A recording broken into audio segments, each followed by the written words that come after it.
The 49ers got the win on Thursday and are in first place in the NFC West, just in time for the Kansas City Chiefs to roll into town.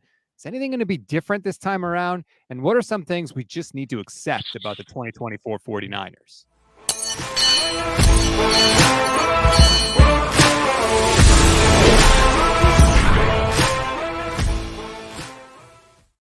What is good, everybody? Welcome to Under Review on the Gold Standard and the Fans First Sports Network. I'm Rob Stats Guerrera. That is Vish Kumar. And Vish, how are you, man? I'm good, Rob. How are you? I just found out a very alarming fact about you today. Oh, okay. What's that? You watch the Super Bowl once a week to torture yourself. Yep. You posted this on Twitter. Yes. Does the team know how much you're sacrificing?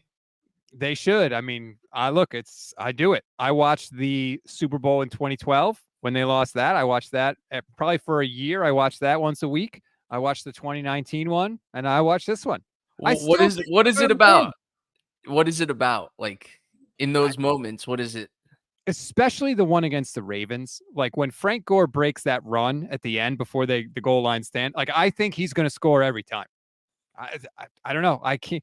I do watch him. I don't know why. I can't watch that game. And 2012 is a season that I love watching. The NFC Championship game versus Atlanta, the divisional game. I mean, Kaepernick, that was one of the most electric performances of all time. Yep. The second touchdown throw to Michael Crabtree is one of the best throws I've seen a 49ers quarterback make on the skinny post. He ripped it. It's one of the great seasons to watch. I don't know how you can watch that Super Bowl, though. And Rob, I don't know how you can watch this one. This one was the most heartbreaking Super Bowl, I think, of the three that I've experienced in my lifetime. No. See, it's like, okay, so we can talk about this really quick before we get into everything. But like I said to Grant, he laughed at me. Like, people are acting like this past Super Bowl was a choke by the 49ers. I don't agree at all. This was two good teams that battled it out in a super close game, and it came down to the last play of overtime. Well, nobody knows more about this game than you, to be fair. I'm not even sure the players and coaches have watched it as much as you. But yeah, go ahead. Sorry. Oh, yeah. I don't it was a really close game between two really good teams, and the Chiefs won in the end. But 2019 was different. 2019 was a choke. They were up by 10 with 6 minutes to go. That's a choke. So I agree with your characterization of both of those games. I think my difference comes down to the belief in those teams. Like, I think for the longest period of time in 2023 through the season 2023/2024, I felt like, yeah, this is the 49ers team that's going to win the Super Bowl. Like, this is the team. There were moments in the year where they looked like this could be one of the better teams we've ever seen in NFL history. Yep. The way they were balanced out, the way they were just buzzsawing everybody. Like, not characterizing the game, but like that was like the season where for end to end, I really felt like this is the team that was going to do it. And then they had a rough playoffs, but they get to the Super Bowl. And like you said, it was such a close back and forth game, but I was like, this is the team. This is the one. This is the one where the quarterback's good enough. He played well enough in the Super Bowl. All of those things came into play. I think the difference with 19 is the first part of the season kind of felt so surreal because the Niners hadn't been good in so long. And all of a sudden, they're just jumping out to this flying start. You're really debating whether Jimmy Garoppolo is good. In your heart of hearts, you kind of know what he is, but you don't want anybody else telling you he sucks at that point. Like, that's the fan experience through that year. Then finally, you keep battling through the year. He plays better in the second half of the year. So you're like, maybe all of this defense I've had of him might come true. And then he's just completely terrible in the Super Bowl, and it goes kind of the way you were expecting so many different games to go that year, and they never did. The difference for me with 23 was after game, I felt like, oh, crap, this is the Super Bowl winner. I'm going to finally experience it. Like, this is it. This team is going to do it. They're here. There's no problems with this team. And then, yeah. Not great. Not great at all. Not ideal. And so now the Chiefs come into town. You know, it's funny. Like, Niners get the win Thursday, and I kind of exhaled. It's like, whew, okay, good. And now the Chiefs come into town, and they could easily be under 500 by the end of Sunday because the Chiefs roll in. They're undefeated, and the Niners are going to have their hands full. And I feel like after this Cardinals game, Vish, now we can start to see a few things about the 49ers. Like we're not early in the season anymore. And the big thing that stands out to me is they absolutely can still win a Super Bowl, but they have very, very to no margin for error Mm-hmm. anymore. Like Mm-hmm. they used to be, last year's team was too cool for school in some ways, where like they didn't have to be totally buttoned up. They were just so freakishly good that they could get by. This year's team is not that way. They're a different team. The roster is different.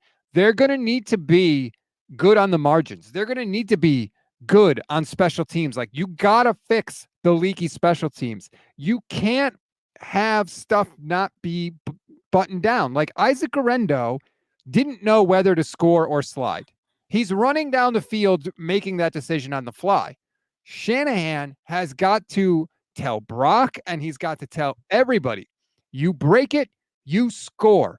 That like Kyle had a veteran team before with a lot of veteran players. A lot of the big contributors on this team are younger players. Brock is still young. Jordan Mason is young. Renardo Green, Garendo, Pooney. Kyle's got to take a more hands-on approach and maybe say explicitly some of the things that he didn't have to say because the team was so veteran. Yeah, I 100% agree. I love the way you sum that up because I think it's something I've also voiced on this show, but the second part of it is not something I've done a good job of because I've come back and said something like, I don't feel like this is the most talented team in football like I felt in the years past. And it's not that I don't think they can win the Super Bowl. It's just that they have to do it in a totally different way. And I love that you went to the execution point because the team they're playing on Sunday is the prime example of that. The last 2 years, the Chiefs have been a much better defense, of course, than the one the 49ers currently have, but a total execution team.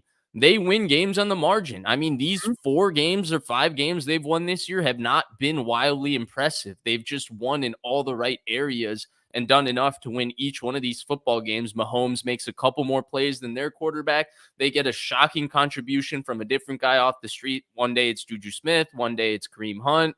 Next day it'll be Rob Guerrera. Maybe Jet McKinnon's got a little bit more football in him, but that's just what they do. And I think it's a great question because so much of this season came into questioning, hey, is Brock Purdy worth the money? What's going to happen with Deebo Samuel? They just paid Brandon Ayuk. George Kittle is getting older. Christian McCaffrey is nearing a time in his career where it usually slows down for running backs. But really, the question comes down to the head coach for me. This is the maturation question for Kyle Shanahan because he's really good when his team is super talented and they can come up with a scheme and just buzzsaw somebody. Mm-hmm. This team, even when they are buzzsawing teams, we're noticing whether it's the Rams game, whether it's the Arizona game, whether it's even the Seattle game. In each one of those games, there were individual moments where the 49ers were utterly dominant on both sides of the ball. It felt like they could run away with the game, and they couldn't. They're not the team that's running away with these games anymore. They're the team that lets these teams back in the game, and now they have to execute on the margins to be able to win close games. And that's what's been missing from this team, and that's what they need to do ultimately, like you said, to win the Super Bowl. And to me, that's totally a head coach question. You talked about him hammering the details. I think it's not just hammering the details. I think it's being more aware and cognizant of the details. Like they need to fix their kickoff coverage. Their kickoff coverage had 2 great moments in the Seattle game. I even tweeted like, wow, the 49ers kickoff coverage has really come to play. They had one tackle deep in Seattle's territory where they stopped him, I think, at the 10 or 12 yard line. And then they forced a fumble with Darrell Luter inadvertently tackling the ball and the ball popping out. I don't know that he intended to do it, but it happened. Next thing you know, Laviska Shenault, there's a reason he was bringing that ball out because eventually he was able to hammer a deep one. I mean, Jalen Graham, Scott McClugan's guy, you have him dead to rights. I don't know how else to describe this, Rob. This is kind of funny, so please no one take insult to this. I mean, this is a joke. But where is Jalen Graham's like special team hunger? He hit Laviska Shenault like he wasn't a special teamer, like the bills have already been paid. Where's the Blake Costanzo, the Bubba Ventroni, the just utmost hunger to bring the guy down because special teams is how you're going to feed the family? I was waiting for that. Kyle's excuse that he goes to, and look, he could be right. He knows more about football than I'll ever know. But what he always says is when you have as many injuries as the 49ers have, The guys that play special teams have to play defense, and so your special teams unit suffers as a result. But I don't care what the reason is. You have to fix it. The Niners are allowing almost 34 yards per kickoff return, Vish. That's 30th in the NFL. I don't know what's more surprising, the fact that it's almost 34 yards per return, or that there's two teams that are worse than that. Yeah, that's a good point. And I think that excuse, I buy it. It makes sense. But I think that it doesn't necessarily completely excuse them because they aren't necessarily very good even when everyone is healthy. And Right. that's something that I think is even more concerning. And then I think the second part that the Seattle game showed us, if you want to go here, this division stinks, man. Ooh, The Rams are fully on injured reserve. They shouldn't, excuse me. bless you. Thank you. They shouldn't. I know they beat the 49ers, so I'm speaking from already a point. Well, they won that game, but they really shouldn't be a threat moving forward.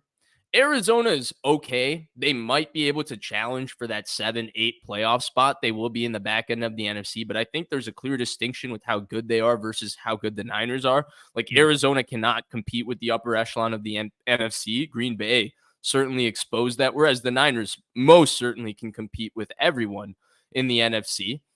And then finally, dude, Seattle stinks. Seattle is not very Awful. good. Yeah, Seattle is not that good of a team. And Seattle is one thing this year that lets them compete is when they protect Geno. When Geno feels confident, feels like he has time and space to throw, like he can really play really well.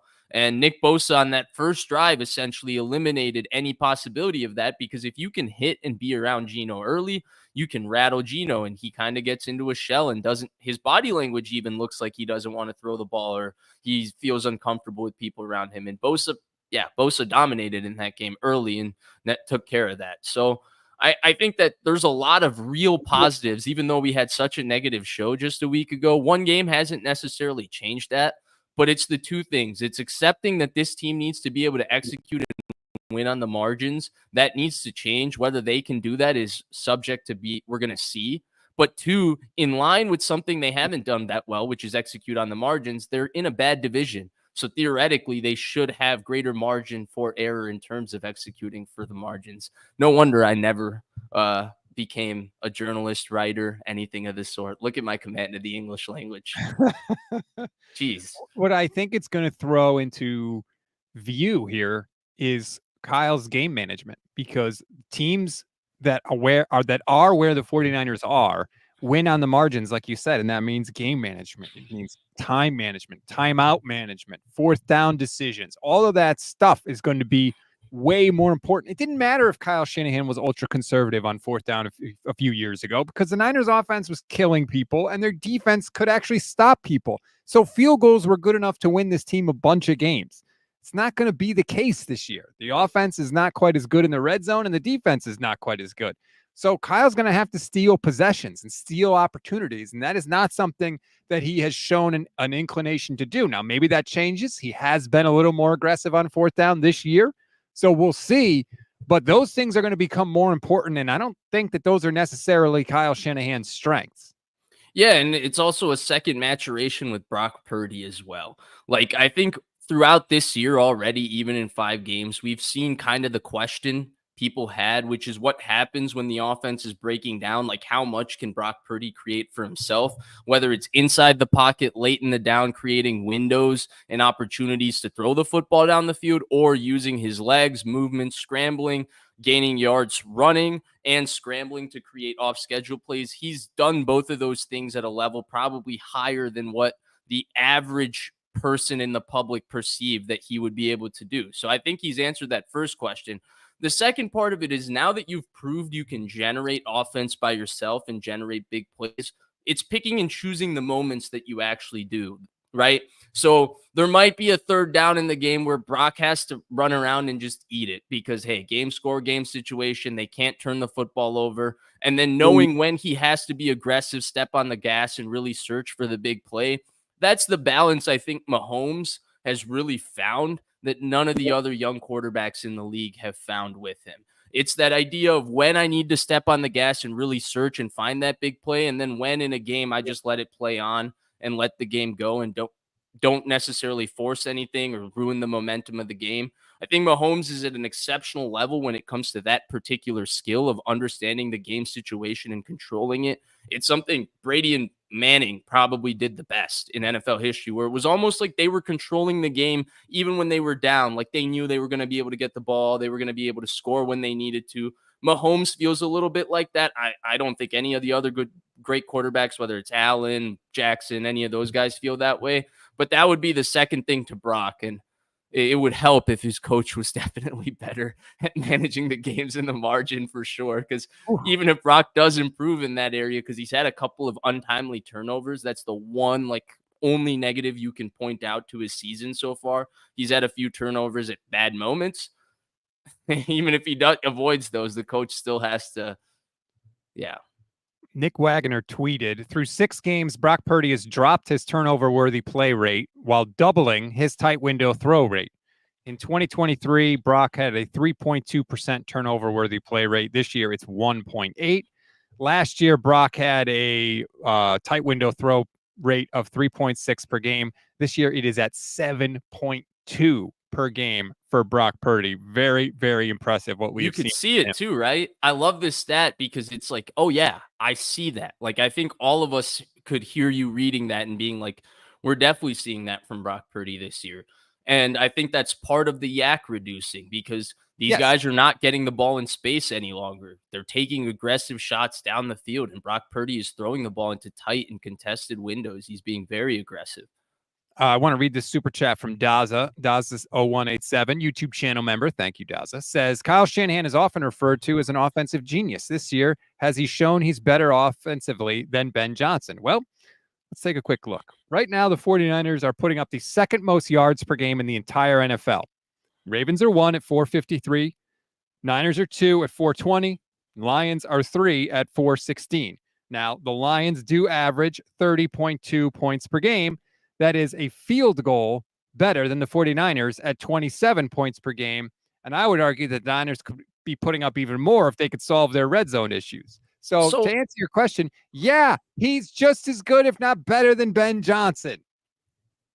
Yeah, you can do it like that, and you probably won the argument. That's a way to do it.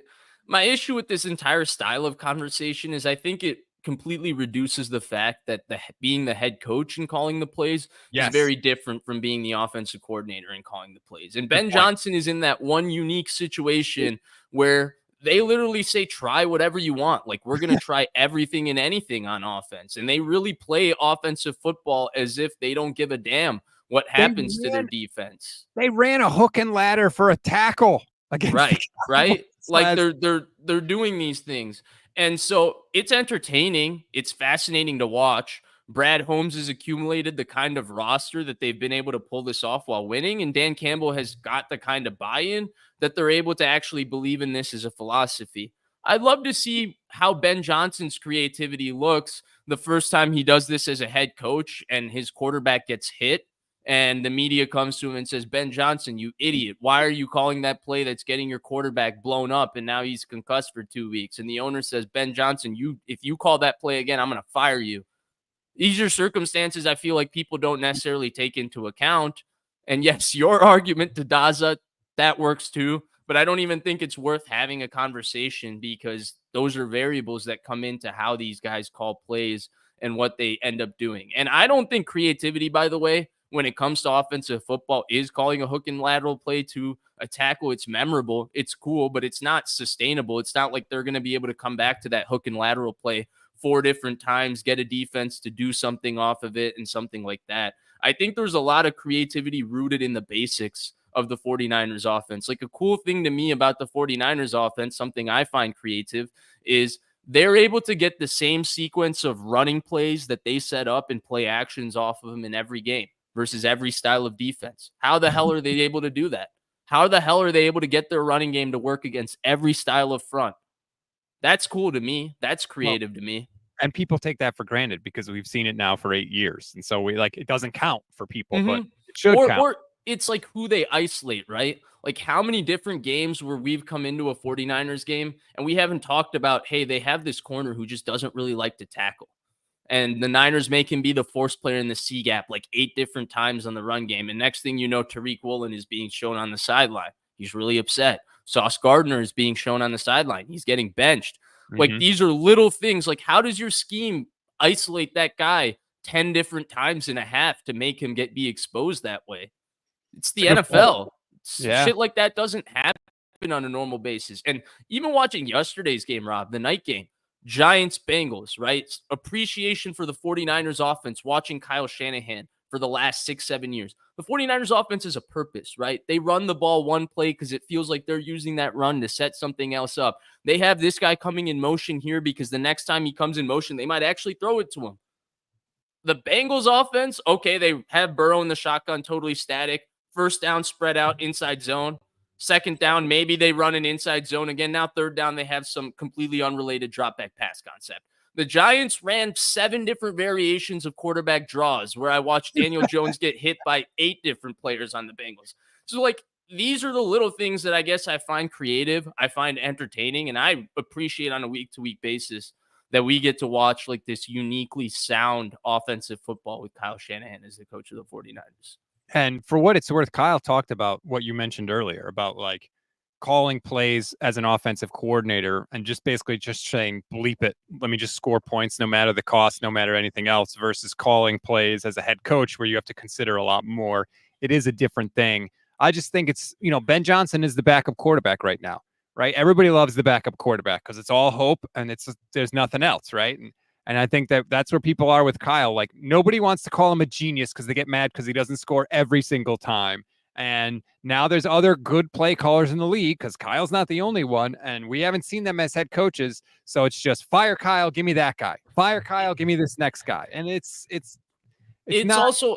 Yeah, it's also the one offense in the NFL that they can run just about any play because they don't have protection issues anywhere. They have an all-world slot receiver who gets open, catches everything. Jameson Williams might be the fastest guy in the NFL. They have an all-world tight end. Like, there's elements to their fuck it because they're allowed to do that. And like the Niners had elements of their fuck it too when Christian McCaffrey was healthy and all of these guys were healthy. I don't know if we're allowed to swear on here, Rob. I don't know how many children watch your podcast, but I'll bleep it out on the podcast version. On the YouTube, we let the expletives fly. Okay. I heard something from George Kittle talking about the plays that Kyle runs, Vish. This is George Kittle after the game talking about the Garendo 76-yard run.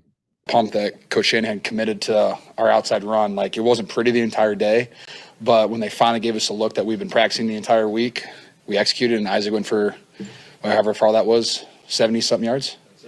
71, decent. And then he slid, too, just so Kyle could get a touchdown.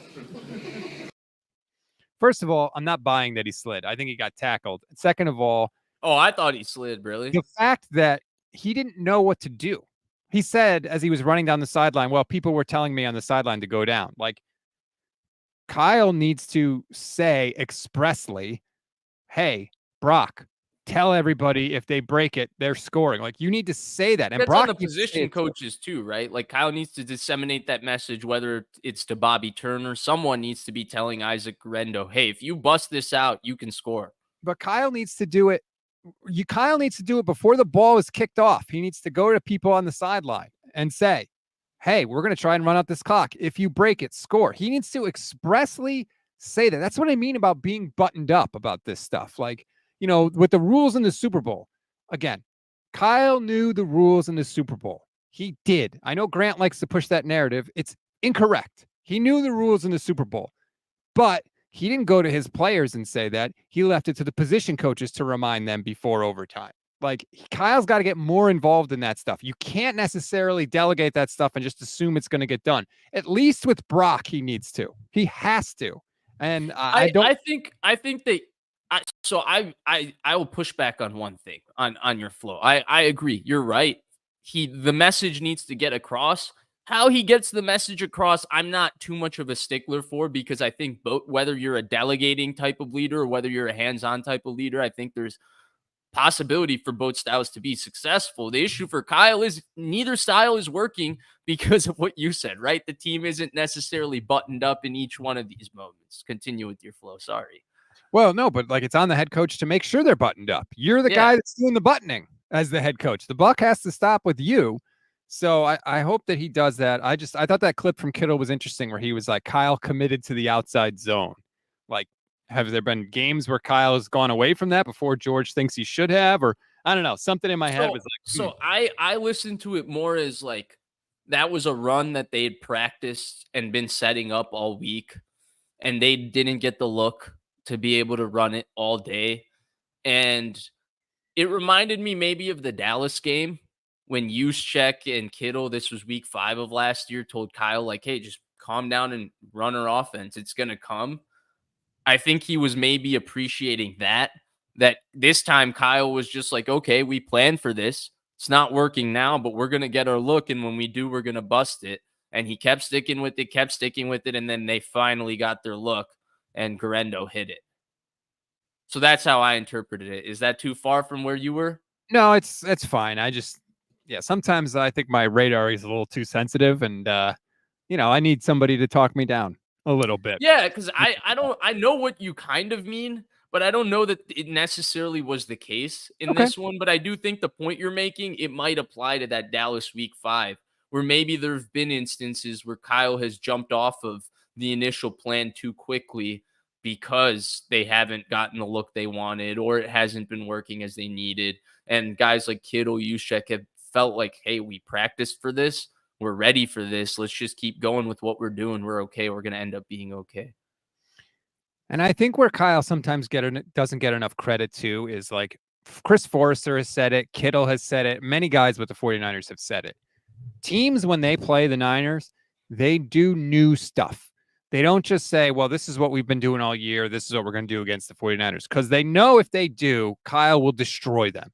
Mm-hmm. So they all do stuff that they haven't done before, stuff that's hard to prepare for as a team. And so Kyle has to adjust to that on the fly during the game.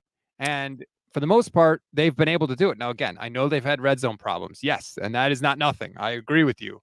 But they are still moving the ball down the field. I mean, half of their drives essentially get to the red zone, and that's Kyle adjusting on the fly.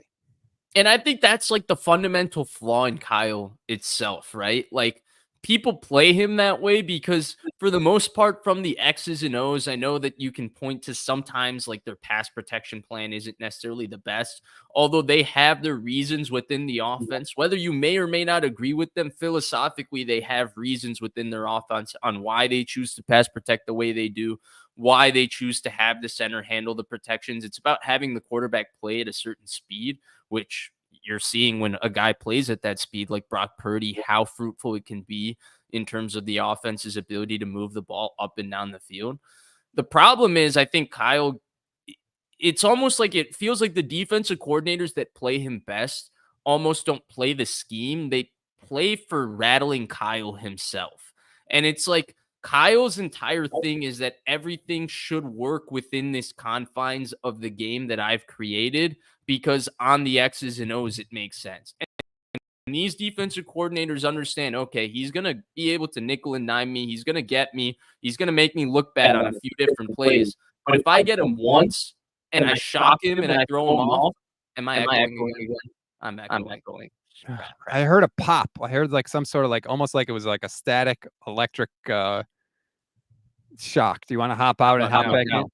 I never hear the echo, so you have to tell me if there's an echo because I never hear it. Bish is going to hop out. Sorry about that, everybody. We'll try and get that worked out. Daza says they're moving the football, sure, against the Jets, Patriots, Rams, B teams, and Cardinals. Well, like, damn, man, that's who's on their schedule. Like, they can only play who they play. Bish is back. Yeah. How are we doing? Echo? No. Okay.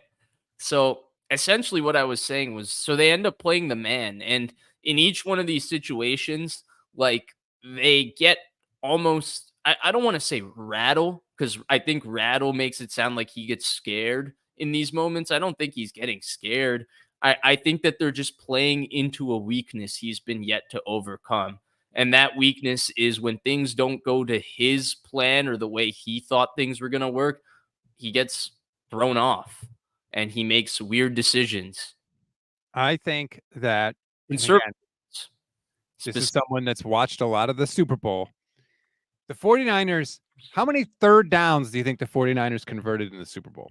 4, 5. 3. 1 in the first quarter, 1 in the third quarter, and 1 in overtime.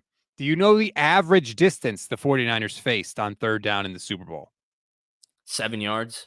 9 yards. In the first half, it was almost 13 yards. So essentially, whether it was because of the Chiefs defense or penalties, the 49ers constantly had to do the thing in the Super Bowl that they are the worst at doing, which is drop back passing. That's why they couldn't score. Very simply in the Super Bowl. The drives that they scored on in the Super Bowl, they never even got to third down because it was just chunk down the field for the touchdown. That's what Steve Spagnuolo did against Kyle Shanahan the last time they played. It was always third and long. And nobody can live in third and long. And I think that kind of plays into this, right? Like, how do you get them to third and long? You do something that totally throws them off on first down. Send a blitz that he would have never expected. Like, why would you take that sort of risk on first down? What if I play action and throw deep? Well, I'm guessing you're not going to do that. I'm going to scare you. I'm going to run blitz you, and now it's a 2-yard loss. It's little things like that I think Brian Flores tends to do that. It's having the guts to take the risk against him and do something that he wouldn't expect or doesn't necessarily make sense to him. It throws him off because then he becomes unsure because then he doesn't know what you're going to do. And the one thing about Kyle Shanahan, and I think tennis is honestly the best analogy that I feel like I can use to describe him, because in those individual sports, in those key moments, you can see what happens to a player. And the top tennis players under pressure, they get aggressive, right? Carlos Alcaraz, the big three, when they have these high pressure moments, that's points that they look to take charge. They look to be aggressive. They look to be offensive. Kyle Shanahan's one issue, his one Achilles heel, is when pressure comes, push comes to shove, he gets conservative.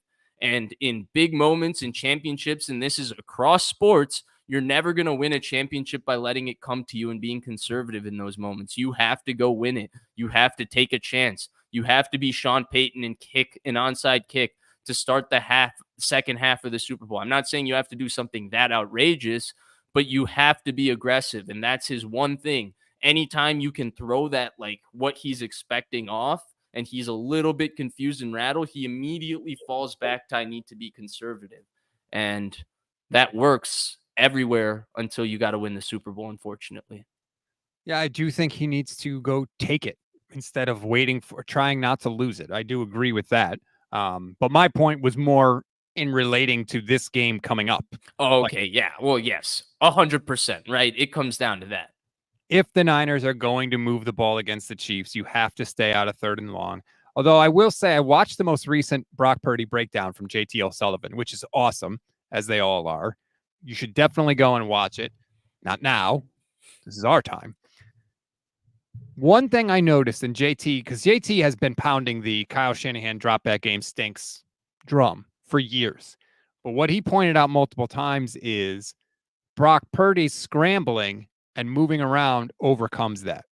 And that to me is why when people say like, oh, it's a perfect marriage between quarterback and system, not because Brock Purdy is a robot and does exactly what Kyle Shanahan wants. It's a good marriage because the holes in Kyle Shanahan's head fit the screws in Brock Purdy's, essentially. Like Brock is strong where Kyle is weak. That's what makes a good marriage. And so if Kyle's drop back passing game is the weakest part of his game, Brock can overcome that by scrambling around, by running for a first down, with scramble drill plays, extending the play and finding a guy. That's why it's a good marriage. And that's why if the 49ers do have to play left-handed some of the time this year, I think they'll be better equipped to do it than they ever have before. I agree. And he's just playing outrageously good in terms of how well he's throwing the football down the field. Yes, he's been phenomenal. That's part of the reason why his turnover-worthy play rate is down, is because he's throwing the ball down the field. It's less risky. If you look at Brock's interceptions, they all come short and over the middle of the field. Right, a lot of tip passes. Yeah. The deep throws outside, those passes are not getting intercepted with near the frequency as the other passes. And the modern-day defensive back just does not play the ball in the air. Agreed. Like, it's just a lost art in the NFL. I just got this message from Real OBJ CDT, YouTube channel member. Thank you. Says, stats, Kelsey's in New York with Taylor Swift attending the Yankees game. He isn't taking this game seriously. I mean, He Monday. only takes week 10 and on. Seriously. Look, I'm not going to say anything. Like the Niners, at least last time I checked, were favored in the game. I don't know how. I have already bet on. You know what sucks though? You know what sucks though? The worst part about this game is I already know this is the kind of game the Niners can dominate top to bottom and still lose, and still lose in a way that's somewhat embarrassing as well. Well, they were on their way to doing that against Seattle. They were up 23-3. There was no air in Lumen Field. The Seahawks were defeated. DK Metcalf is pouting. Geno Smith looked like it was the last place on the planet he wanted to be. Kenneth Walker was a ghost. They were barely even giving him the ball, and when they did, he didn't go anywhere with it. Right. Fred Warner, Nick Bosa were all over him. They were dead.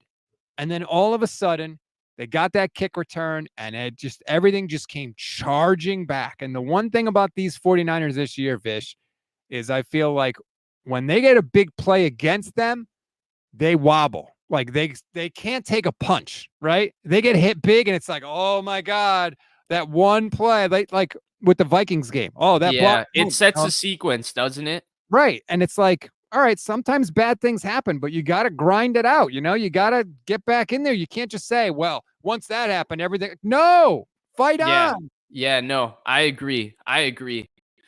And it's weird because for a team with so many veterans and with the head coach who's been around for so long, Rob, drink that beer. I'm thirsty. With so many veterans who've been along, you would think they would handle these situations with more poise. It almost feels in some ways that some of these rookies have a little bit more poise than some of the veteran players we've talked about, right? Like Yadam versus Renardo Green, for example. We've seen Yadam at the end of 2 different games get picked on, give up monumental plays. I don't put the Marvin Harrison 4th and 5 as much on him. I put that more on Leonard Floyd needing to be more aggressive, get to the quarterback. You're a free rusher. You got to hit him and get to him. He can't throw out or a corner from that far away. Like that's impossible. But Renardo Green seemed to have more poise than Yadam, right? I would agree. Yeah, 100%. Mustafa more poised than I would say Brown, Hufanga, Odom. Yeah, I guess. I mean, I don't really know too much about Malik Mustafa, to be honest with you. I need to see him a little more. I agree. And he was playing better between last game and this game, and then he got hurt halfway into this one. So yeah, it's but he did. You know what I liked? His post-game comments were filled with poise, though. He dropped the interception against the Patriots, and this one he comes back and makes the play. And he said after the game, "I screwed it up against the Patriots, so I wanted to make sure I caught." Like, I like him. I like him as a guy. Like, I like the way he talks about the game and talks about himself. But I will, also like, dude, you can't play one game every couple of weeks. Like, I need you on the field every week too. The difficulty with this game is that they're facing a team where it doesn't matter, like Bosa, all of these things, they're going to abuse some of these weaknesses. Like anytime Yadam's on the field, they're going to go at him. They're going to go after Devondre Campbell. Like they're going to go after Devondre Campbell the way they went after Aaron Brooks in the Super Bowl. And it's just one of those games that you're going to have to hope you get them on the other side, but their defense is really good again. Really good. You have to hug the cactus with this defense. What does that mean? It means you got to just accept, like, yeah, third down, they're going bunch formation, and they're going at whoever Yadam is supposed to be covering. Like, that is, get comfortable with that, because that is what is going to have to keep happening, because teams are always... Sorry, go ahead. The teams are always going to attack weaknesses. You also just sparked like another just important thought. You talked about third down, things that are going to happen. The Niners have been pretty bad with how they rush the quarterback as a unit in terms of they get all out of sorts and the quarterback's able to run any which way. This is the last guy that they can do that with. Oh, well, yeah, God. Yeah. I would make the argument that this game Sunday will be the 2 best scrambling quarterbacks in the league. And I mean scrambling, not running. Lamar Jackson is a better running quarterback. Josh Allen as well. Yeah. Yeah, Josh Allen's, that's true. Allen. Like, I'm talking about the back-breaking 3rd and 5. You almost got him. Oh, nope. He squirted out. He jukes the guy, and he gets 6. And you're just like, oh. 2 most elusive. We could say that. Maybe that's a better way. Yeah. Yeah. It is backbreaking. I did see this tweet. Caleb's pretty elusive too. He's been very elusive the last couple weeks. Wasn't it the first couple weeks, running himself into pressures? Go ahead. I saw this from Kyle Posey, though. Maybe this is encouraging. Kyle tweeted, thought it was telling that when Nick Sorensen felt like the Niners needed to get off the field, he made a change at linebacker to begin the fourth quarter after 3 straight scoring drives. D Winters in, Devondre Campbell out, defense forced a punt.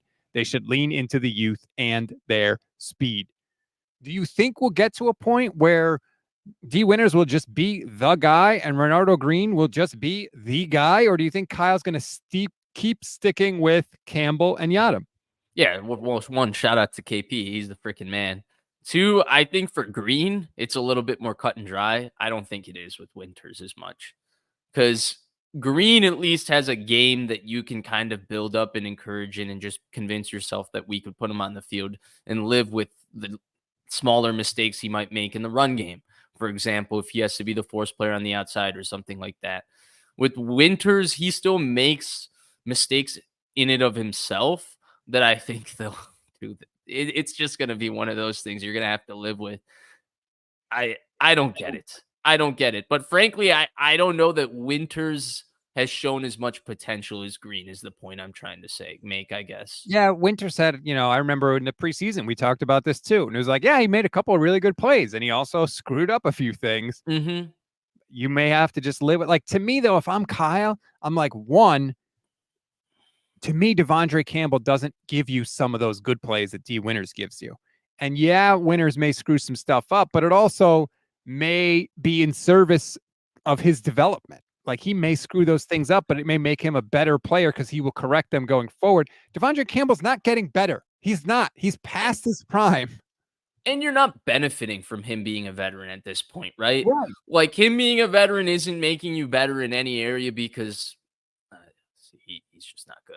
He stinks. Yeah. You could say it. He's cooked. The Packers didn't want him back. They knew it. Everybody knew it.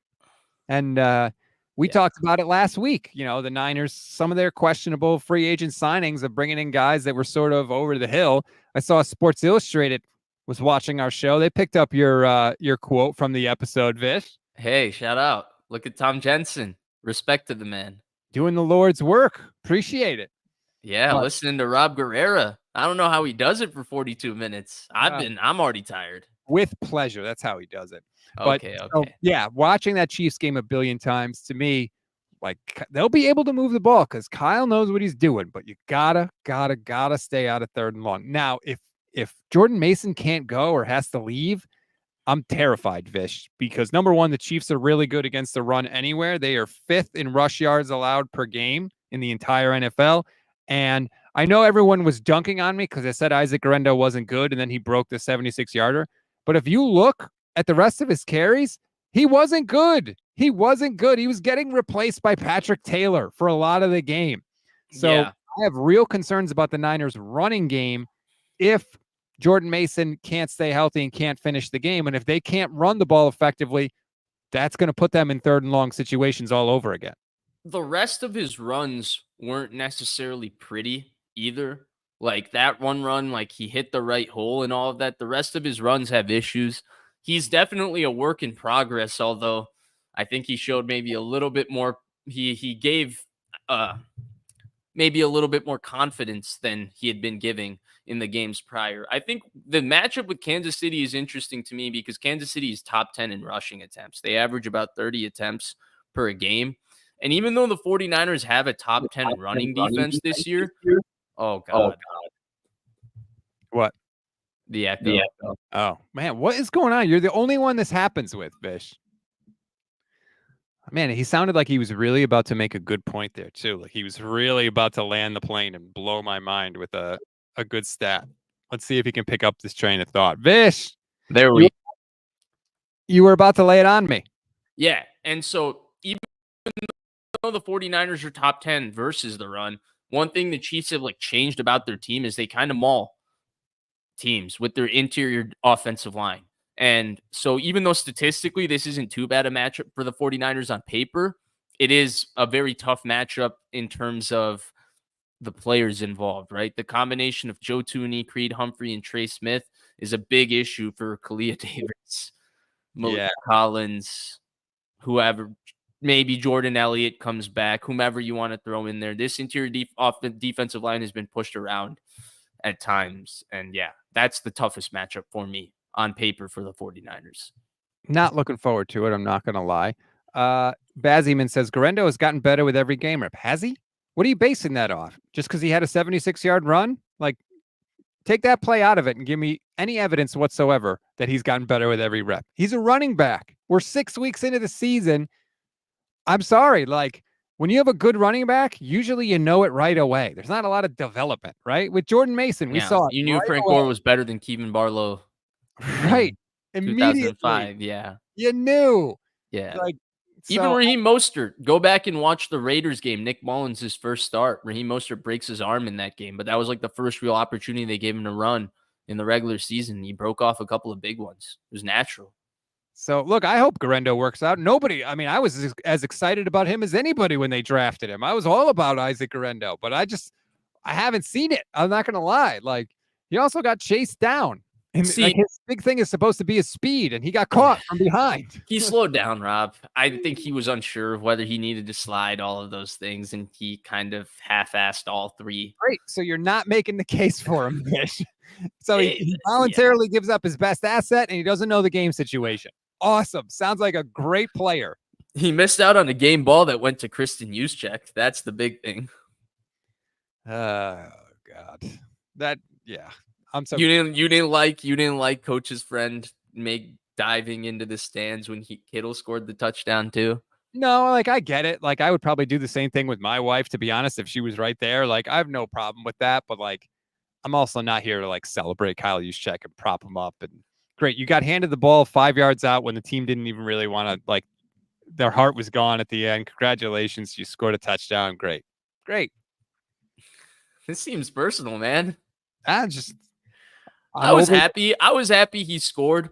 My one thing was I thought he should have given the ball to Garendo. I thought that would have been like kind of a cute, funny moment, but he kind of made the moment all about, hey, look at me on prime time, which I get. I think that's the one thing that kind of throws me off about him, but I was still excited when he scored. Like, at the end of the day, I was excited the 49ers scored. I could care less if it was Kyle Juszczyk, the one doing it. Like, the Niners needed a touchdown, man. Like, would you have been less happy if somebody else scored other than Kyle Juszczyk? No, but I'm excited when he scores too, or when he makes a play. Like, I think he's objectively a pretty decent football player, even though I do think that his personal battle with 21 personnel is a little tired, given that he's outlasted the supply demand of his position by a good 10 years already. And he's almost been given a free, like, all pro track for the last 10 years, being the one guy that plays this position. Bazzyman says, usually we know it right away with running backs. Is that why Mason has been better than Elijah Mitchell? With Mason, everybody knew it as a runner right away. Yeah, I think Elijah Mitchell's problem was just health. I think Elijah Mitchell was a damn good running back when he was out on the field. He just couldn't. Elijah Mitchell almost had 1,000 yards in 13 games. Right. Like, as a rookie. Yeah. But either way, the Mason thing, like, Mason is a runner where they're not people advocating for him to get the ball from day one of his preseason because Well, we all love Jordan Mason, so it's the running, and I understand the point he's making in the comments, and maybe he's right about Garendo, which is like, oh, like, these are like, we barely see these guys in the early parts of their career, but they're effective running the football like right away. There's a spark to it. There was a spark with Breida that you saw right away. There was a spark with Mostert that you saw right away. That same thing you didn't see with Tevin Coleman. That's why people wanted Breida to get the ball instead of Coleman. That's why people wanted Mostert to get the ball instead of Coleman, right? People saw it with Mason right away. That's why they wanted Mason to make this team over Ty Davis-Price and Trey Sermon, who they didn't see it with. There weren't a lot of carries between people being able to see these things. And I would say the average fan usually nails it with running backs. The running part of running backs is obvious.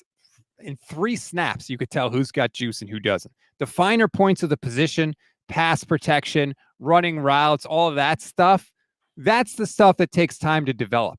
With Garendo, I'm sorry, outside of one run, every other carry with him, I just been like, damn, I feel like there was more there. damn, I feel like that's a tackle he should have broken. I just haven't seen it. I'm sorry. Like, I don't know. Like, I hope I'm wrong, but to this point, I haven't seen it. And I do have concerns. Hopefully, Jordan Mason can play and he's good. I don't love the fact that he has a shoulder injury combined with his rushing style because he's such a freaking sledgehammer.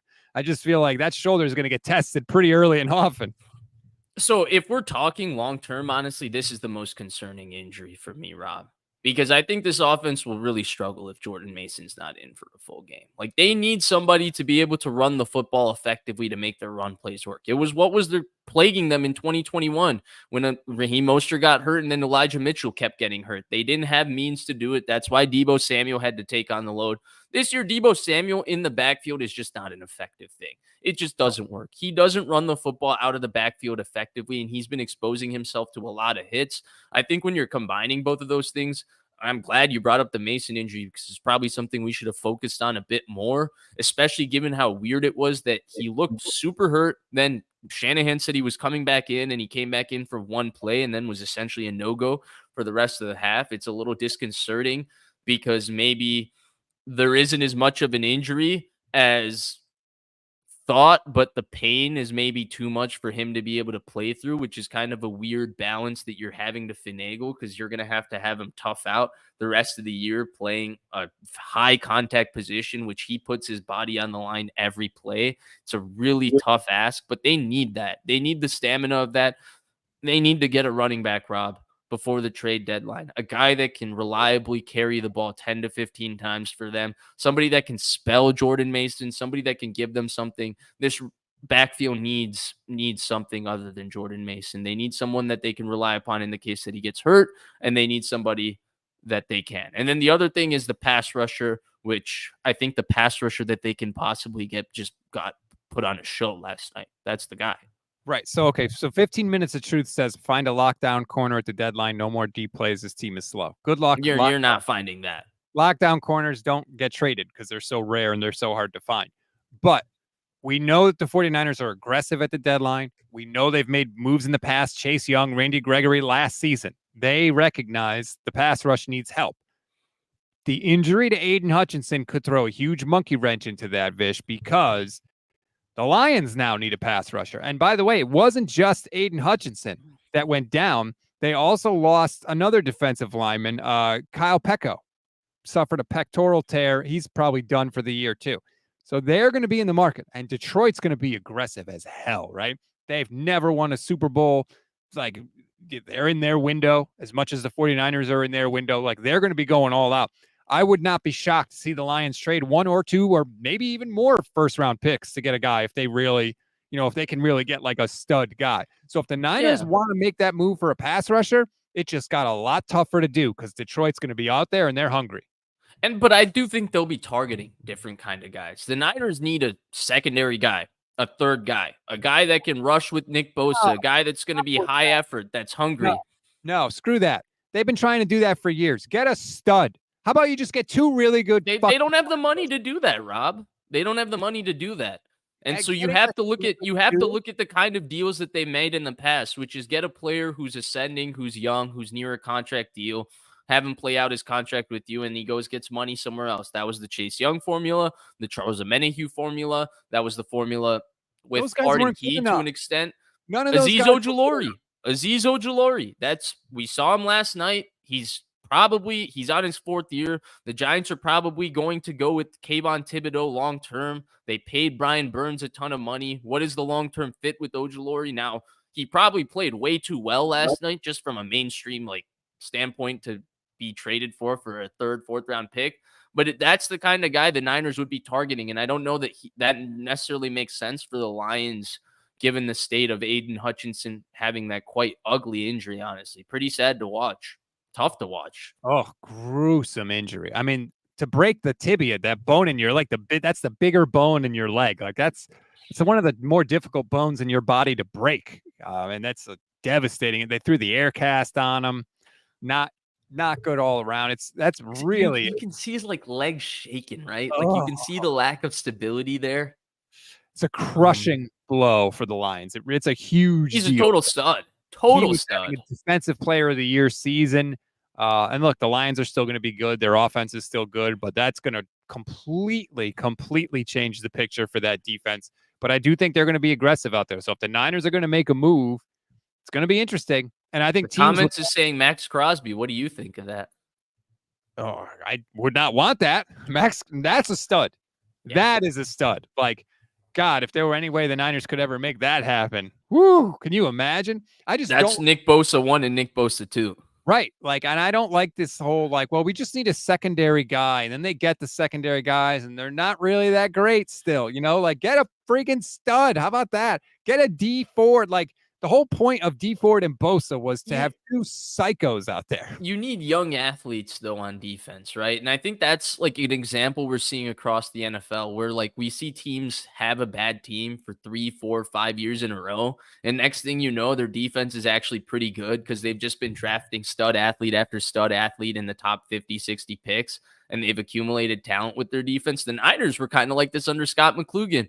Vic Fangio, Jim Harbaugh come in, and next thing you know, there's studs all over the place because they've been drafting high and drafting defensive players forever. I think the big issue with the 49ers is the over 30 thing, whether it's the Campbell being old, whether it's the pass rush. I mean, Malik Collins isn't necessarily young. Hargrave isn't young. Hargrave is definitely closer to older. Floyd is just old. I think that's the bigger issue. They're missing that young, hungry guy. I thought Gross Matos would be that guy. He hasn't necessarily panned out. Yeah.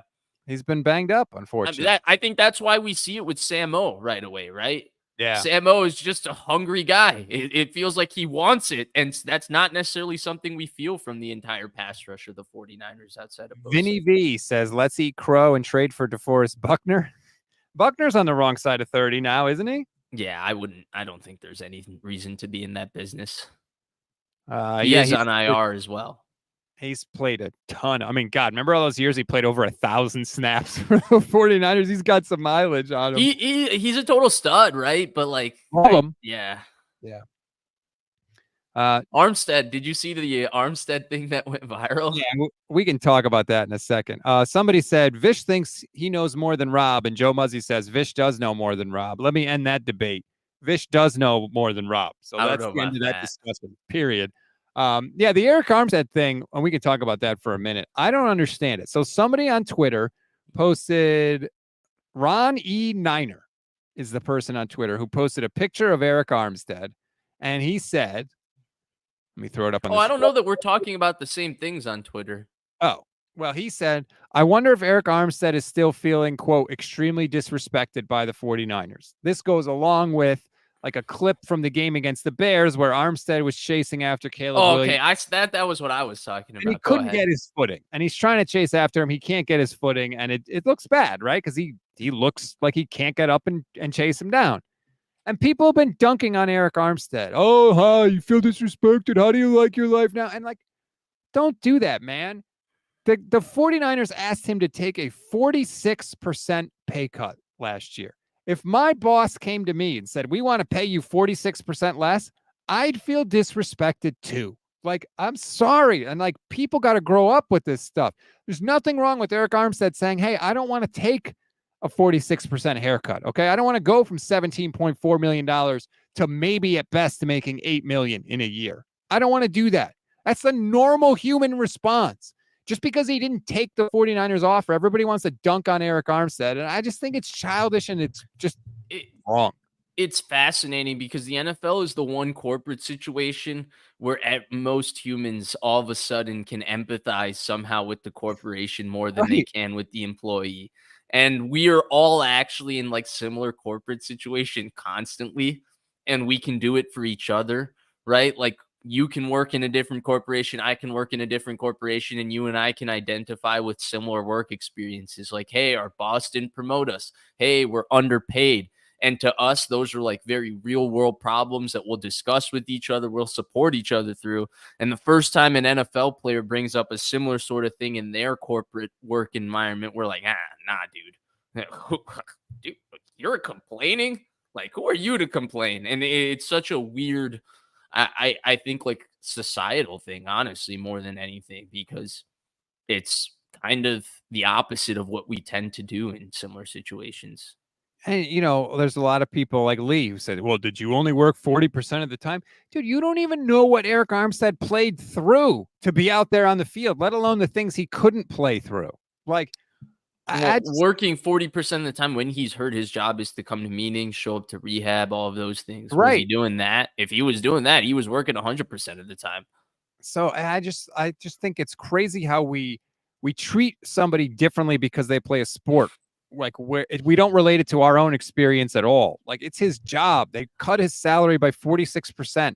He knew he could get more elsewhere. And oh, by the way, he did. Okay. He got $14 million this year from the Jags. The Niners wanted to pay him between 6 and 8 million. So like he was right. The market valued him more than the 49ers did. And I just feel like he was one of the, and they miss him, by the way. Like, right. As even if they were right that he was not worth that money any longer and they had to cut ties because of the finances, it's not like they've adequately replaced him. They miss him. And I agree with Strawberry Reacts. You understand why the Niners asked him to take a pay cut, and I understand why Armstead felt disrespected. That's fine. I have no problem with the 49ers saying, hey, we need somebody that's going to be on the field more. Nobody did anything wrong. That's my point. And by the way, wrong. And Armstead was a good guy, a really good guy, helped out the community like a stand-up guy. And I just hate that people are dunking on him now. Hey, that's awesome. I'm glad you threw that in. And the one thing about Brisbee life as well, when he's talking about them making more, I don't like this line of thinking because I think it diminishes. It makes it sound like, oh, they just got into the NFL. Like they won a lottery and got into the NFL and therefore they're making this money. It's supply and demand, right? Mm-hmm. Just like the best people go to target schools and they get certain jobs on Wall Street or stuff like that because they go to those schools. It's a lifetime of work that goes into Arik Armstead being able to make something that 0.00001% of people do, which is become a professional and be able to support their family playing a sport. And so I understand the point. Like, yeah, they do make more money than the rest of us can fathom, but they do that because they do something the rest of us can't fathom doing. And that also comes from a place of years of work and training that goes into it. Yeah. And why it's really easy for us to decide somebody else has enough money, like that's great. It's easy for us to say, well, you should be happy with $6 million a year, even though you were supposed to make $17 million a year, because $6 million a year is a lot of money. Like, no, man, it's all relative to the business that you're in. And you would want your salary if you were accustomed to making 15, 14, 17 million dollars a year, and then all of a sudden somebody wanted to slice it in half, you'd be mad about it. Like, I just think it's a normal reaction, and people get all bent out of shape because he didn't take a pay cut for their team. And I don't think it's realistic, and I don't think that we should do it. I think Arik Armstead was a damn good player, a damn good person, and he should be welcome back in San Francisco whenever he comes back. And yeah, it sucks that he's on the Jags this year and they're terrible. You know what? He took care of his family. And I, as a dad of two, I don't begrudge him a damn thing. Good for you, Arik Armstead. Wow, I didn't know you were such a big Arik Armstead fan. You learn something new in every show. That's the weird thing. I'm not. Like, I understood why the Niners asked him to make a pay cut, but like, we got to look at the human side of this is all. Yeah, I agree. So anyway, Randy says Jacksonville stinks. We'll get him back at the deadline. Would you make a move for Arik Armstead if he was healthy? No. I could see that happening though, couldn't you? I'm so sick of 30-plus-year-olds on this defensive line, man. I know. I want young and hungry. Young and hungry. That's the new. Real OBJ CDT says stats. Who do we extend? Greenlaw or Hufanga? What about Ward and Lenore? Lenore's the only one I would extend. Yeah. I have no disrespect to Dre Greenlaw, but Achilles are scary, man. They're really scary. So I think Lenore has earned an extension for sure. I just let him walk. You let Lenore walk? I think of the guys that they've paid and had to pay, at a certain point, you have to make decisions on your roster where you don't pay somebody because you just need to have money to have 2-3 guys at different positions. They made that decision a long time ago with DeForest Buckner. Since then, they've essentially chosen to pay everybody. I think they've reached a point at their roster where they need to make that decision. And I think Lenore's, though a very good player, the kind of guy they can develop and find someone else to eventually become. Whereas like Nick Bosa, for example, you're not going to just let Nick Bosa walk and then just find another one, because drafts don't even have Nick Bosa's 70-80% of the time, if you get what I mean. So that's where I'm at with Lenore. He's earned it. He's playing outstanding. Like, he's playing outstanding football. I just don't know that it's going to get better from here. And that's where I wouldn't pay for that. I would replace it the same way the Chiefs let a L'Jarius Sneed or a Travarius Ward or these kinds of guys walk. Yeah. We will see. There will be questions aplenty. Daza says Lenore's going to get a big payday from someone. Did you see his comments after the game about the hyena cannot be bleeped with? Yeah, I saw that. He's making his own name with interesting media sound clips that I don't even know where they come from week after week, but they're fantastic. He's all about the team too. That's what I love as well. It's like like, who's going to mess with us? Like, you know what I mean? It's not a selfish, though it is about him. Yeah. So, all right, I won't talk to you before the Chiefs game. Are you picking the Niners or Kansas City? No, I'm picking. Oh, sorry, you said or Kansas City. I'm picking Kansas City. It's my picks aren't great, so this is actually probably the best thing that could happen for us as Niners fans and as a community rooting for the Niners. I'm picking Kansas City, but I'm not alarmed if we come back on Monday and they lose this game. Like, I think the big one to win was the Seattle game, especially now that we're seeing how winnable and how bad this division is honestly playing out in front of us. It is the worst division in the NFC. Shocking, right? It's the worst division in the NFC with how injured the Rams are. Arizona is just a level of mediocrity, and Seattle stinks. And so when you put those three together, they had to not be 0-3 in this division. They're not there. It's okay if they lose to Kansas City because the division is right there, winnable ahead of them. They got to make sure they finish 4-2, though. For the record, I'm picking Kansas City. I've already bet on Kansas City because I wanted to get it before the pick them. Because I wanted the points. I think so essentially, this is you kind of hedging on yourself because you win money if the Niners lose, and if the Niners win, the Niners win. I know. I mean, like, how could you pick against the Niners at this point? They've never beaten them. Now I could see the Niners. You're not a believer in the law of averages, Rob? No, because I don't think it's happened by accident. Like, Mahomes is really freaking good. He's going to find, like you said, it's an execution thing. And I just trust Mahomes to execute in a big spot more than I trust the 49ers defense to execute in a big spot. I hope I'm wrong. I could easily see the 49ers winning this game if they play a complete game, which they haven't put together all season, and they capitalize on their red zone opportunities and they turn the Chiefs over. We've seen Mahomes put the ball in harm's way a few times this year. Like, there's definitely a path for the 49ers to win. But until they walk it, I can't pick them to walk it. Yeah, I agree. Like, there's a clear path for them to win. And I think the Chiefs have shown like big vulnerabilities in each one of these games, but they've also found like a different way to win in each one of these games. And like you talked about it, the margin, special teams will come in, right? Matthew Wright being hurt, having to possibly have another kicker play in this game. That's not a good thing. Harrison Butker, he's as good as it gets when it comes to kicking field goals. He's very good at kicking field goals, and he sticks to kicking field goals and does that extremely well. The punter is good for Kansas City. He's a lefty too, so that spin, Jacob Cowing catching that's going to be interesting. Yeah, and then the return game. Down, Jacob Cowing, please. How about we stand on our feet? Right, and then the return game. I mean, this we didn't spend enough time on this show, and maybe there isn't like anything for us to talk about because we're not adding anything but criticism. Like, there's no science like the 49ers need to do this. The only thing we're adding is their kickoff coverage just straight up sucks. It is horrible.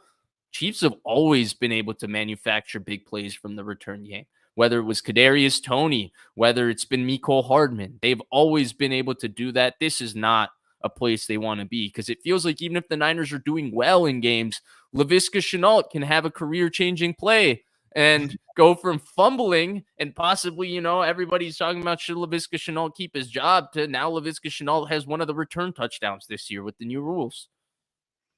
Kansas City has not been a great offense this year. Again, they're middle of the road when it comes to passing.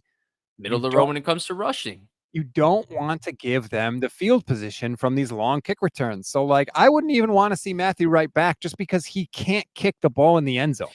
Yeah. They cannot cover kicks. Their only hope of preventing big returns is by kicking the ball in the end zone. So if you're not going to do that, you're screwed if you're the Niners. And so like that's what I mean by a complete game, right? Yeah. Pushing Mahomes back, pinning them deep, making them have to drive longer fields, doing all of that stuff. If you do all of that stuff together, you can win. But the 49ers have not been able to put together a fully complete game in a long time. I don't even know when. Maybe since the Eagles game, to be honest with you, last year in the regular season.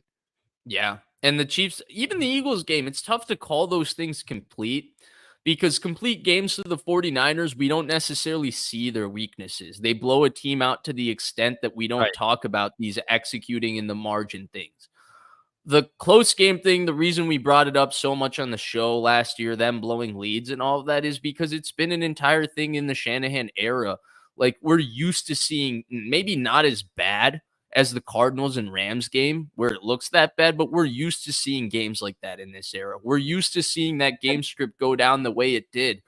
And it's one of the weirdest phenomenons because we've not seen many teams as good as the 49ers who haven't won a Super Bowl over 4 or 5 years. We've also not seen many good teams that lose the way the 49ers do in the last 4 or 5 years ever. Unfortunately. It's backbreaking sometimes. It's odd. I had no faith that they were going to win that Seattle game.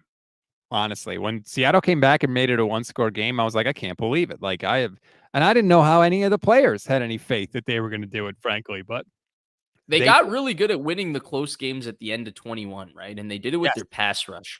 Bosa got really healthy from the ACL the second half of the year. Ebukam finally played very well for them the second half of the year. Arden Key was the big emergence, and their pass rush started winning them close games and closing close games. And, Deebo Samuel was very clutch as well. And so those two things, they got very good at it. So we've seen them have streaks of winning close games under Shanahan in the past. Shout out to Deebo, by the way. He had a couple of nice for the love of the game routes last week against Seattle. Oh, really? JTO pointed them out. I haven't actually seen a JTO breakdown all year. It's unfortunate. I need to catch up. So yeah, that's you know what? Good. That's what you should be doing, Deebo. It should be like that all the time. So please keep it up because it makes a huge difference. He could have. Did he call him coach's friend going in motion? Yeah, he called him coach's buddy. That the screen that they dialed up for Juice on the 3rd and 11. My God, I went to your Twitter immediately after. I knew you would have something to say. He was wide. Like if Aaron Banks just blocks the one guy that was covering Juice on that play, it's a walk in the park touchdown. It was. I think it's Rayshon Jenkins. They were 1-on-1, and he just comes in and makes the tackle. Yeah. Yep. Aaron Banks is not very good, man. He's a guy that in this offensive line just goes under the radar because we focus on Rendell and McKivitz. He never fit. His body was like, he never had the right type of body. His play style, they've made it work with him, but he's just not like Pooney fits. Yes. Yeah, boom. That's a great way to put it. So, and I have this eerie feeling Spencer Burford is going to be the starting left guard next year. Yeah, I mean, he came Pooney and Burford moves to the right. Yeah, that's going to be a thing, but we got a long way to go before we get to that, obviously. All right, you're picking the Chiefs. I'm picking the Chiefs. Not a big shock, but we'll continue to break it down as we go along. What's the number one thing that would have to happen for you and I to come back and say the 49ers won next week? Let's end it on that. Cashing in on the red zone. Touchdowns over field goals. You got to score. You got to score every time. Like, you pretty much have to score every single time. And unlike Seattle, like you could have knocked Seattle out. If you got a stop when it was 23-3, you would have knocked them out. But the Chiefs are never going to get knocked out. They're never going to die, especially against you, who they've come back to beat twice. Like, so there's no, like, you can't ever exhale. You have to keep going for it. Oh, you've got a lead. You've got a 10-point lead and it's 4th and 3 and you can kick like a 50-yard field goal or you could go for it. Guess what? You got to go for it. You got to make it and you got to get in the end zone. You can't kick the field goal there. And the 49ers love to kick the field goal in that spot, but that's how they do it. If they're going to beat them, that's how they have to keep going for it. Hey, all I'm saying is that speech deserves to be played on Friday before the game. Instead of listening to Nick Bosa, the team should listen to you. You're a guy who's felt the pain of watching that game week after week, day after day. month after month after they've lost the Super Bowl. You've relished in this pain in a way only David Goggins can understand. I'm proud of you, buddy. You deserve this one. I hope to come back next week and celebrate with you. I mean, we're all kind of calculating it as a loss right now. It would be a massive feather in their cap. If they can beat the Chiefs, that makes up for one of the losses against the Cardinals or the Rams. It really does. If they can beat the Chiefs in a close game where they execute on the margins and they beat the Chiefs by out executing them on the margins, it kind of changes the entire perspective on the season, right? Like my more negative perspective on the 49ers is based around the fact that I don't believe they're as good when they have to win games with these close teetering game situations. Well, if they could beat the Chiefs in that style of game, they can realistically beat anyone in the NFL in that style of game. And that belief is what they would get. It would completely change the perspective of the season. But I feel like the last time we felt like this was 2022 and the Chiefs came in to Santa Clara and rolled them. And I could easily see a scenario where they roll the 49ers this week, to be honest with you. Like, there is no game that can play out that would shock me. Unless the 49ers blew them out, because that's the only thing I definitely don't think would ever happen. Yeah, it's weird because in some ways I feel like this is like the game for the Chiefs offense to get back on track. That's what's annoying about it. Xavier Worthy, 80-yard touchdown. Do you not see it? The misdirection, the 49ers defense miscommunicating, then saying it was a coaching thing, all of it.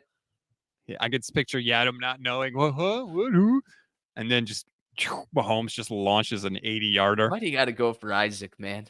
Like, what if it's someone else? Who's it going to be? It's going to be Isaac or Devondre. I mean, my God, it's going to be either 59 or 22. Just mark it down. Anyway, Leaving says why the Chiefs average 23.6 points a game. They're not a high-powered offense. Against the 49ers, they'll look like one. You what? Because they're not going to be able to chase down Mahomes. It's also the Andy Reid off the bye phenomenon. Right. Which he's like, he never loses off the bye. And week one, he's like God. He's the best offensive. They have the best offensive coaching mind of his generation, which Andy Reid absolutely is. They have the best defensive coordinator in football in Steve Spagnuolo. And of the generation. Pure defensive coordinator. I think now that he's got the 2 with the Chiefs, the 3 with the Chiefs, and especially big game defensive coordinator, there's nobody better. Because he has the 19-0 game on his resume, which is like the greatest offensive ever. That game is on his resume. Then you have the greatest big game, or him and Aaron Donald, maybe the 2 best defensive tackles we've ever seen in the same era. Chris Jones, absolutely. And you have the best quarterback. So you got to beat all of that at the same time. It's why they've won so damn much, man. It's not easy to do. And it's why they win games that you watch the game and some bad team has kind of worked them up and down the field. And you're like, ooh, this bad team. Yes, they're going to beat the Chiefs. Come on, Saints. Come on, Saints. And next thing you know, things happen. They just have they just have to have an unshakable confidence, right? Like, even if it's 8 points at the end of the game that they need, they're going to be like, Pat's got it. Mahomes has got it. He does it. It's almost like the other team is like already broken before he does it because they're like, he's going to do it. Right. It's like they're waiting for him to do it. And then he does it. It's like, see, I knew it was coming. You know what gets me the most? When they really trick you, right? They get them into like 3rd and 8 or 3rd and 9 on a big drive. And you're like, ooh, they got him. Ooh, they got him. And then he runs for it. Yep. I'm telling you. When he runs for it, it really breaks you. Because he'll get up and start doing this thing. And all I want to do is just snap this thing off his wrist. Like that quick little like walk waddle thing that he does. Yeah. And he's like urgent. He's like shaking. Oh, God. Or there's a holding on the play, guaranteed. Well, they don't call holding on the Chiefs. The Chiefs offensive line never hold.